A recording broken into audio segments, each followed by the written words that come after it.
चमन एक मोची था। वो सड़क के किनारे जूते चप्पल जोड़ने और जूते पॉलिश करने का काम करता था। अगर किसी बहन जी की चप्पल टूटी तो चमन मोची के पास आइए, मात्र 20 रुपए में चप्पल ठीक कराइए। अगर किसी बाबूजी का जूता गंदा हो गया तो चमन मोची के पास आइए और मात्र 20 रुपए में जूता पॉलिश कराइए। चमन पूरे दिन में 200-150 रुपए से ज्यादा नहीं कमा पाता था। देर रात वो अपने घर सब्जी और आटा लेकर पहुंचा।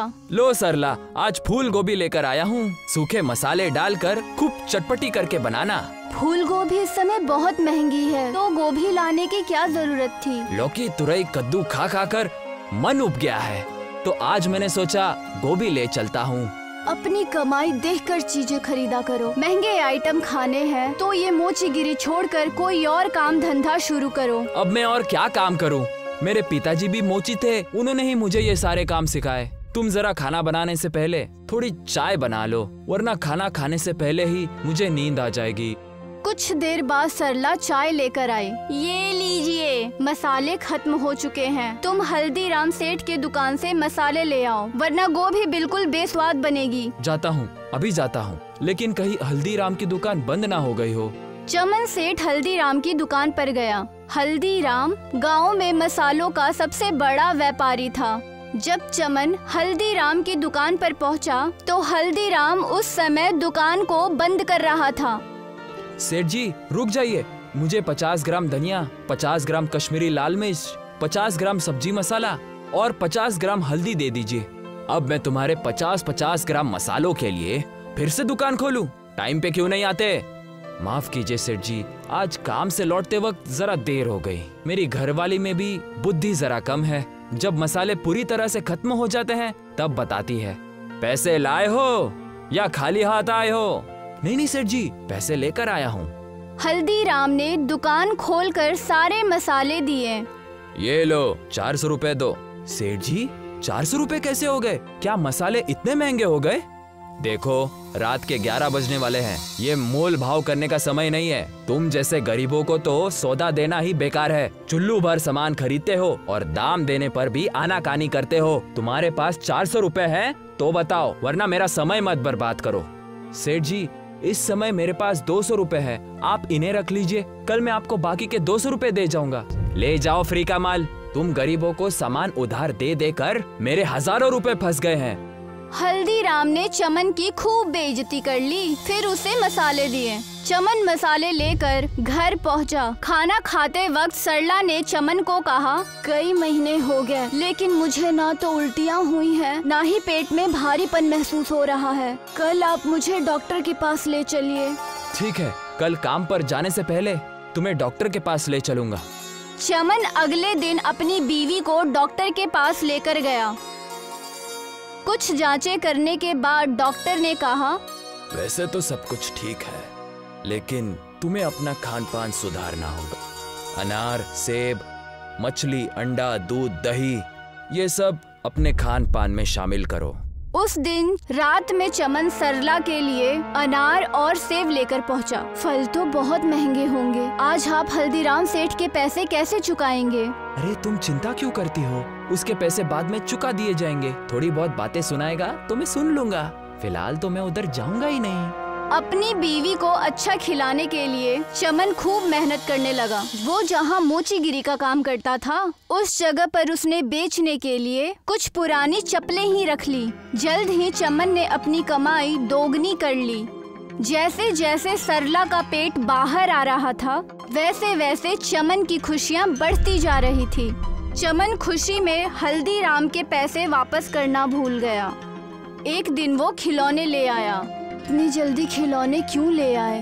अंदर से इतनी खुशी हो रही थी कि मुझसे रुका ही नहीं गया। उधर हल्दीराम चमन का बहुत दिनों से इंतजार कर रहा था। चमन सौदा लेकर उस दिन के बाद से तो निकल ही गया, अब यहाँ से निकलता भी नहीं है। मालिक, चमन की घरवाली पेट से है, इसीलिए चमन इस समय उसी की सेहत बनाने में लगा है। आपके कर्ज की उसे कोई चिंता नहीं है। हल्दीराम की भी पिता बनने की बहुत इच्छा थी, लेकिन उसके शादी के कई सालों के बाद भी उसकी पत्नी माँ नहीं बन पा रही थी। हल्दीराम को चमन से जलन महसूस हो रही थी। 200 का सूत बढ़ते बढ़ते 5000 हो गया है। मैं चमन से पूरे 5000 रुपए वसूल करूंगा। रात में दुकान खुलवा कर सामान लेकर गया और अब पैसे देने का होश नहीं। कल पता लगेगा उस 2 कौड़ी के मोची को। अगले दिन हल्दीराम ने अपने आदमियों को चमन के पास भेजा। चमन उस वक्त रोड पर अपनी दुकान लगाकर ही बैठा था। तुमने सेठ हल्दीराम के पैसे नहीं लौटाए, इसलिए हम तुम्हारा सारा सामान जब्त करने के लिए आए हैं। मात्र 200 रुपयों के लिए तुम मेरा सारा सामान जब्त कर लोगे? 200 नहीं 5000। सेठ जी के कर्ज पर चक्रवृद्धि ब्याज लगता है, उसका हिसाब तुम्हें समझ में नहीं आता। लेकिन बस इतना ही जान लो कि तुम्हारा कर्ज 5000 रुपए हो गया है। भाइयों, इसका सारा सामान जब्त कर लो। मेरे ऊपर दया करो, इस सामान से मेरी रोजी रोटी चलती है। मैं सेठ जी का कर्ज चुका दूंगा, लेकिन इस समय मेरा सामान छोड़ दो। मैं तुम्हारे सामने हाथ पैर जोड़ता हूँ। ये सब ड्रामा ना हमारे सामने नहीं चलेगा। हल्दीराम के आदमियों ने चमन का सारा सामान बटोर लिया और ले गए। चमन रोता हुआ उनके पीछे पीछे हल्दीराम के दुकान पर पहुँचा। सेठ जी, मेरी पत्नी गर्भवती है, इस समय पैसों की बहुत जरूरत है। मेरे ऊपर दया कीजिए, मेरा सारा सामान लौटा दीजिए। 5000 चुका दो, फिर अपना सामान ले जाना। मेरे सामने रोने धोने का कोई फायदा नहीं, मुझे सिर्फ पैसों से मतलब है। चमन उदास होकर घर पहुंचा। क्या हुआ, आज आप इतनी जल्दी घर कैसे आ गए? हल्दीराम सेठ ने मेरा सामान छीनकर अपने पास रख दिया। कहता है कि 5000 का कर्ज चुकाओ, फिर सामान वापस मिलेगा। उस हल्दीराम की हिम्मत इतनी बढ़ गई, तुम अभी पुलिस के पास जाओ। पुलिस के पास जाने का कोई फायदा नहीं। हल्दीराम की बहुत जान पहचान है, मेरे जैसे गरीब की पुलिस नहीं सुनने वाली। तो आप क्या हाथ पे हाथ धरे बैठे रहेंगे? आप कुछ नहीं करेंगे? बहुत कुछ करूँगा। तुम कहती थी ना कि मोचीगिरी का काम छोड़ दो।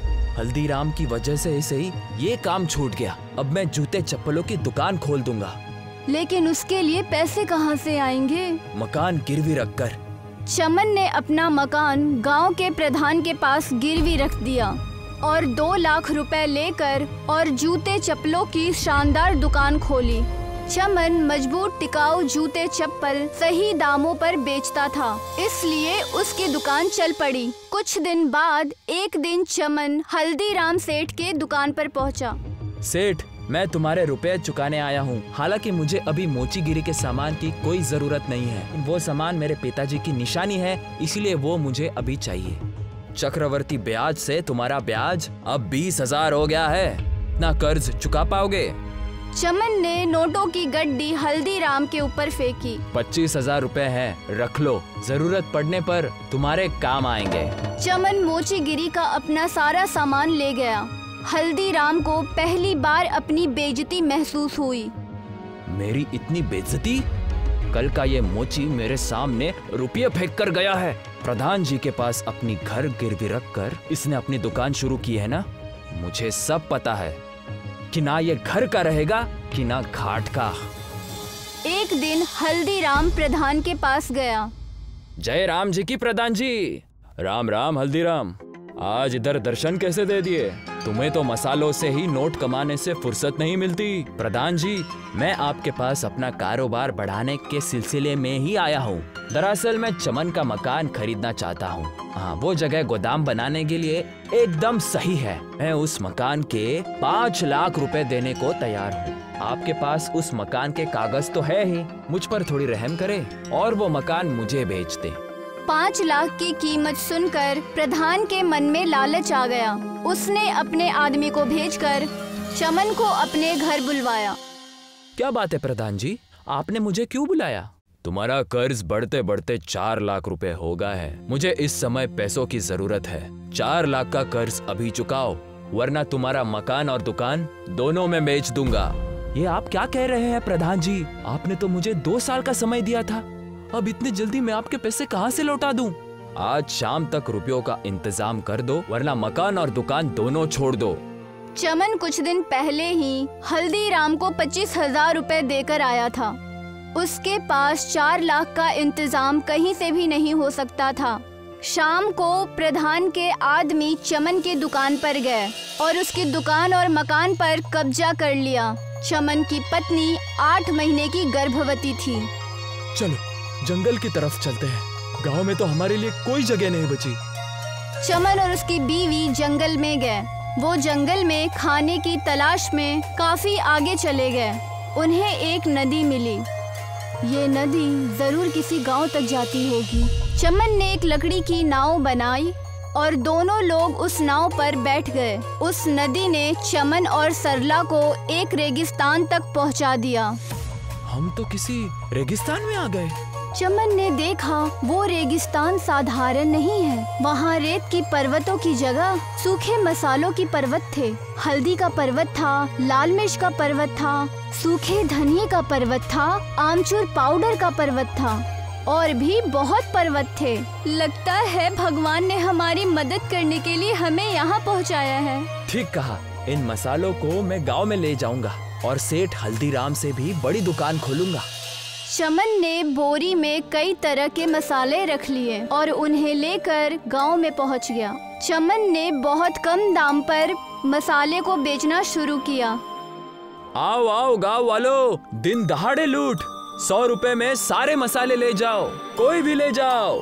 चमन के पास गांव वालों की भीड़ लग गई। कुछ व्यापारी भी थोक में मसाले लेने पहुंच गए। हल्दीराम को जब ये बात पता लगी तो वो खुद उस जगह पर पहुंचा जहां चमन मसाले बेच रहा था। हल्दीराम ये देखकर ये दंग रह गया कि चमन के पास इतने सारे मसाले कहां से आ गए। हल्दीराम ने अपने एक नौकर से कहा, ये लो 5000 रुपए। आज से तुम्हारा काम चमन पर नजर रखना है। जरा पता लगाओ कि ये चमन ये सारे मसाले कहां से लेकर आ रहा है। अब चमन का सारा माल बिक गया तो चमन एक रात जंगल की ओर गया। हल्दीराम के आदमी ने चमन को रेगिस्तान जाते देख लिया। उसने सारी बात जाकर हल्दीराम को बताई। सेठ जी, जंगल में एक नदी है जो मसालों के रेगिस्तान तक जाती है। मसाले का रेगिस्तान? हाँ सेठ जी, मसाले का रेगिस्तान। वहाँ हर तरह के मसालों के रेत जैसे पहाड़ है। हल्दीराम नाव पर सवार होकर मसाले के रेगिस्तान में पहुंचा। उसने भी बोरों में मसाले भर लिए और अपनी दुकान तक ले आया। लेकिन जैसे ही उसने बोरियां खोली तो उसे पता लगा कि बोरियों में तो रेत है। ये कैसे हो सकता है? मैं तो मसाले लेकर आया था, लेकिन ये तो रेत है। उधर चमन भी बोरियों में मसाले भरकर लाता था। उसके मसाले मसाले ही रहते थे। सेठ जी, मुझे तो लगता है कि चमन को कोई वरदान प्राप्त है। वो भी उसी रेगिस्तान से मसाले लाता है, लेकिन उसके मसाले रेत नहीं बनते। चमन जल्द ही बहुत अमीर हो गया। उसने मसालों की बहुत बड़ी दुकान खोली। अब हल्दीराम को कोई पूछता भी नहीं था। अब तो एक ही उपाय बचा है, किसी तरह मैं उस रेगिस्तान के मसालों को खराब कर दूं। हल्दीराम एक मोटर और बड़ा सा पाइप लेकर रेगिस्तान पहुंचा। उसने मोटर को नदी के पानी से कनेक्ट किया और पाइप से रेगिस्तान के सारे मसालों को पानी लगा दिया। लेकिन कुछ ही घंटों में धूप से पानी सूख गया और मसाले पहले जैसे हो गए। लगता है रेगिस्तान में पानी डालने से काम नहीं चलेगा। मैं इन मसालों में आग लगा दूंगा। हल्दीराम ने बहुत सारे पैसे खर्च करके पेट्रोल खरीद लिया और वो पेट्रोल को लेकर रेगिस्तान पहुंचा। उसने पूरे रेगिस्तान में पेट्रोल छिड़का और आग लगा दी। मसाले जलने लगे और हल्दीराम बहुत खुश हुआ। अब मसालों का दी एंड हो गया। अब मैं देखता हूँ कि चमन क्या करता है। हल्दीराम अपने घर बहुत खुश होकर पहुंचा। अगले दिन हल्दीराम वापस रेगिस्तान पहुंचा। आग बुझ चुकी थी और मसालों की सिर्फ ऊपर की परतें ही जली थी। अंदर के सारे मसाले वैसे ही थे। उसी वक्त चमन वहां पहुंचा। हल्दीराम, तुम्हारा ये कारनामे इस रेगिस्तान पर कोई असर नहीं होगा। तुम तुम्हारे मसालों की दुकान कहीं और शिफ्ट कर लो, क्योंकि मेरे सामने तुम्हारी दुकान तो चलने से रही। चमन रेगिस्तान से मसाले लेकर घर पहुंचा। मैं इस पूरे के पूरे रेगिस्तान को ही साफ कर दूंगा। हल्दीराम बहुत बड़ी एक नाव लेकर, जो बिल्कुल जहाज की तरह थी, रेगिस्तान पहुंचा। उसने रेगिस्तान का सारा रेत अपनी जहाज पर भर लिया और उसे लेकर गांव की तरफ जाने लगा। जहाज पर पूरा रेत का पहाड़ हो गया था। बीच नदी में जहाज डूबने लगा। हल्दीराम भी जहाज के साथ डूबने लगा। अरे कोई बचाओ मुझे तैरना नहीं आता। उसी समय चमन वहाँ पहुँच गया। उसी वक्त हल्दीराम की जान बचाई। मुझे माफ कर दो चमन, तुम्हारा धंधा बिगाड़ने के चक्कर में आज मैं अपनी जान ही गवा देता। तुम्हारा मसाले का रेगिस्तान तुम्हें ही मुबारक हो। मैं अपना काम धंधा कहीं और ले जाऊंगा। चमन के घर जुड़वा बेटे और बेटी का जन्म हुआ। उसने बहुत बड़े जश्न का आयोजन किया और खुशी से अपनी जिंदगी बिताने लगा।